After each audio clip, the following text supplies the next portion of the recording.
बात करते हैं 1960 के हिंदुस्तान की, जब एक फ़िल्म रिलीज़ की गई जिसका नाम था मुग़ल-ए आज़म, जिसे बनाया था बहुत ही एक ज़िद्दी और जुनूनी डायरेक्टर जिनका नाम था के आसिफ़, जिन्होंने फ़िल्मों की दुनिया में वो नाम कमाया इस फ़िल्मों को बनाकर शायद ही कोई और ऐसी लाजवाब फ़िल्म बना सके।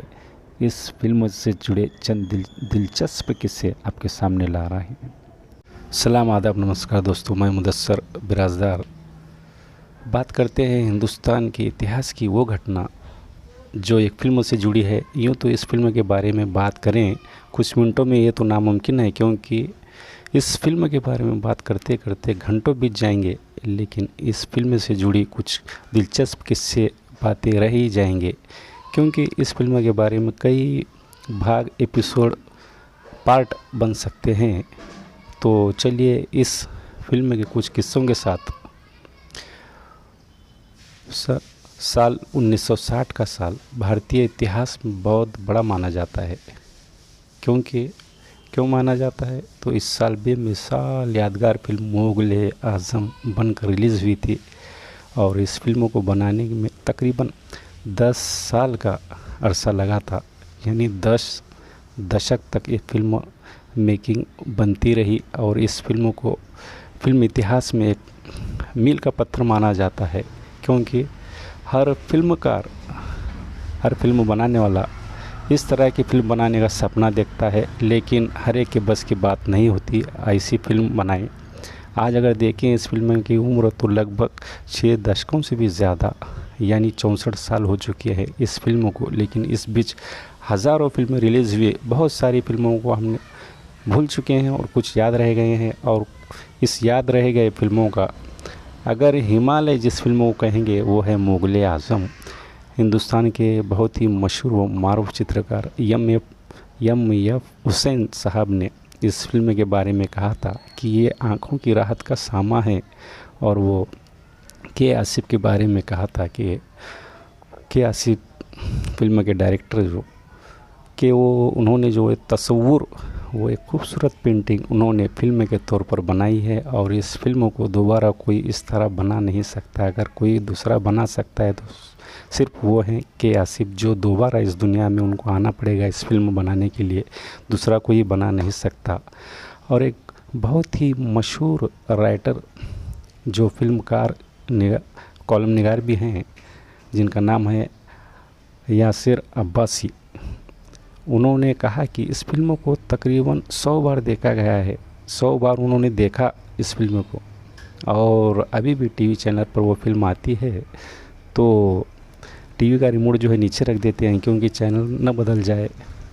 अब बात करते हैं डायरेक्टर के आसिफ़ साहब की, तो बचपन से ही बड़े ज़िद्दी थे, और वो जिस बात को ठान लेते थे पूरा किए बगैर चैन से नहीं बढ़ते थे, इसलिए उन्हें एक ज़िद्दी और जुनूनी डायरेक्टर का लक़ब उन्हें मिला है, पहचाने जाते हैं। अब बात करते हैं फिल्म से जुड़ी कुछ बातों से, किस्सों से। फिल्म की शुरुआत में ही जो है बेपनाह मोहब्बत फिल्म डायरेक्टर के आसिफ़ साहब की दिखती है, जिन्हें हिंदुस्तान के इतिहास से ही शुरुआत करते हैं।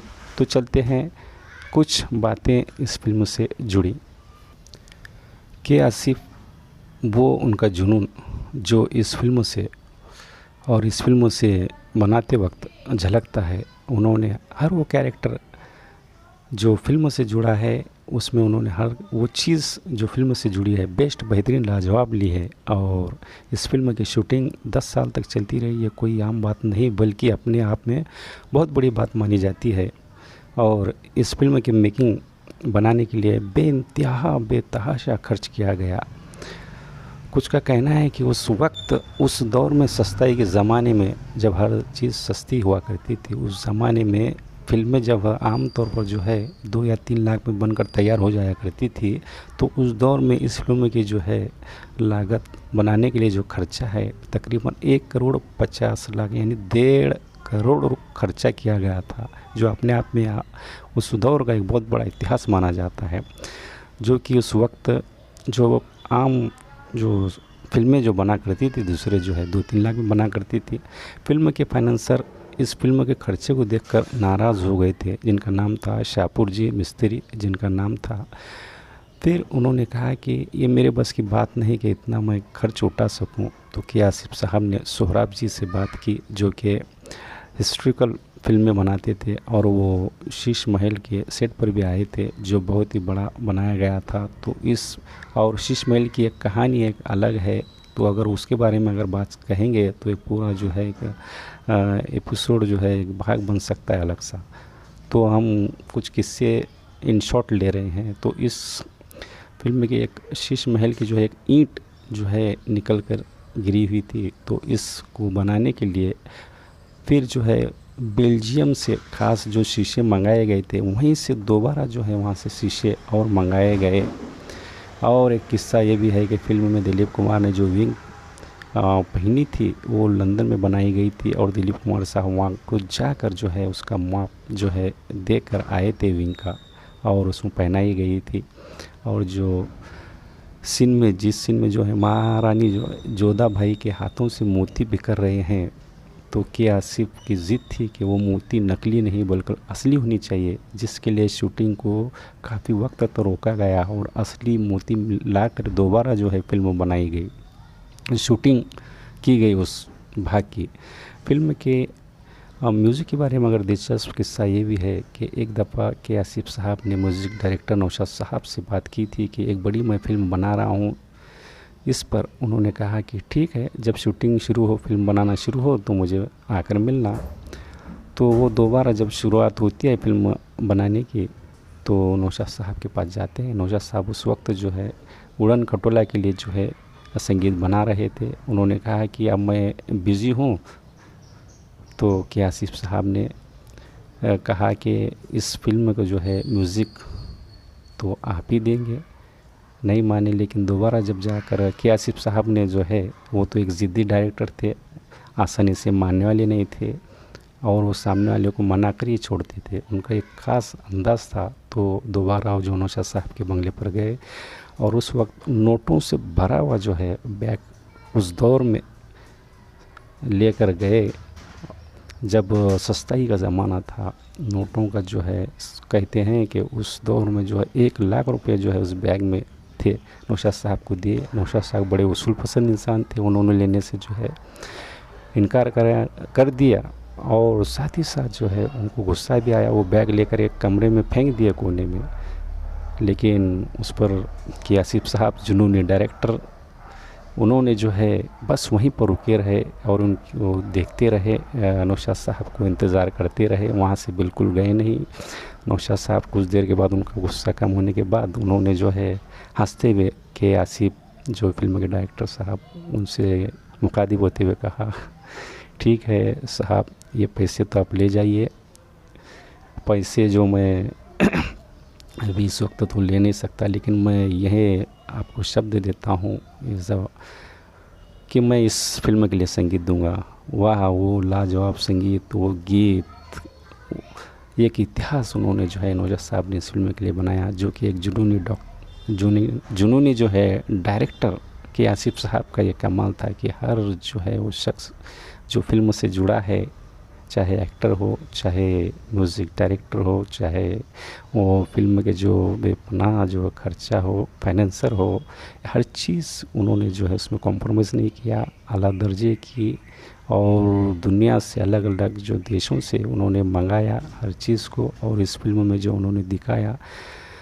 बात कहें बादशाह अकबर के रोल के लिए तो पृथ्वीराज कपूर को लिया गया, लेकिन उस वक्त बीमार वो चल रहे थे। उनके जो गले में जो है वोकल कॉर्ड्स जो होता है उसमें सूजन और खराबी होने की वजह से डॉक्टरों ने उनसे हाई रेंज डायलॉग के लिए जो है मना किया था। लेकिन के आसिफ साहब तो के आसिफ साहब थे, उन्होंने मना लिया। वाकई में अपने आप में बहुत बड़ी जो बात मानी जाती है। और दिलीप कुमार साहब कहते हैं कि उन्होंने भी इस फिल्म से पहले जो है नकार दिया था, लेकिन उन्हें भी जो है के आसिफ साहब ने मनाया। और बहुत सी ऐसी बातें हम आपके सामने कहते। अब बात करते हैं मधुबाला जी की, जो कि अनारकली का रोल इसमें जो है निभाई है। बात कहें उनके, तो वो भी जो है उस वक्त बीमार थी, दिल की बीमारी से वो जूझ रही थी, और देखें तो फिल्म में उनका रोल काफ़ी वक्त भारी जंजीरों से जकड़ा रहना था कि आसिफ साहब गज़ब की कास्टिंग थी उनकी, लेकिन उन्होंने भी जो है मधुबाला जी को जो है मनाया। और एक किस्सा भी मशहूर है कि फिल्म के तानसेन के रोल के लिए जो है उन पर जो एक गीत का जो है फिल्माया जाना था, तो नौशाद साहब ने कहा कि नौशाद साहब से उन्होंने राय लिया कि आसिफ साहब फिल्म के डायरेक्टर ने, तो नौशाद साहब ने कहा कि इस वक्त के तो तानसेन बस बड़े गुलाम अली साहब हैं, लेकिन वो फिल्मों के लिए तो गाते नहीं। तो वहाँ भी जो है बहुत बड़ा किस्सा है, अगर उसके बारे में कहा जाए तो एक अलग सा भाग एपिसोड बन सकता है। तो मैं इन शॉर्ट कह रहा हूँ, ज़्यादा बात को जो है गहराई से नहीं लेते हुए, कि गुलाम अली साहब के पास वहाँ पर पहुँचते हैं और उस दौर में जो है एक सिंगर जो रफ़ी साहब हो या लता जी हो, उनकी फीस एक गीत की जो है 200 से 300 रुपये हुआ करती थी, लेकिन उस वक्त बड़े गुलाम अली साहब को उन्होंने मनाया और मुँह मांगी कीमत यानी 25,000 रुपये उस गीत के लिए उन्होंने दिए, जो कि एक इतिहास बना उस वक्त। वाकई में ऐसे जुनूनी डायरेक्टर सदियों में आते हैं। तो चलिए फिर एक बार आपके सामने ऐसे और इस फिल्म से जुड़े किस्से, तो चलते हैं फिर एक बार आपके सामने इस फिल्म से जुड़े किस्से अगले भाग में, अगले पार्ट में मैं लाने की कोशिश करूँगा। तो मुझे अब दीजिए इजाज़त। थैंक यू, शुक्रिया, धन्यवाद।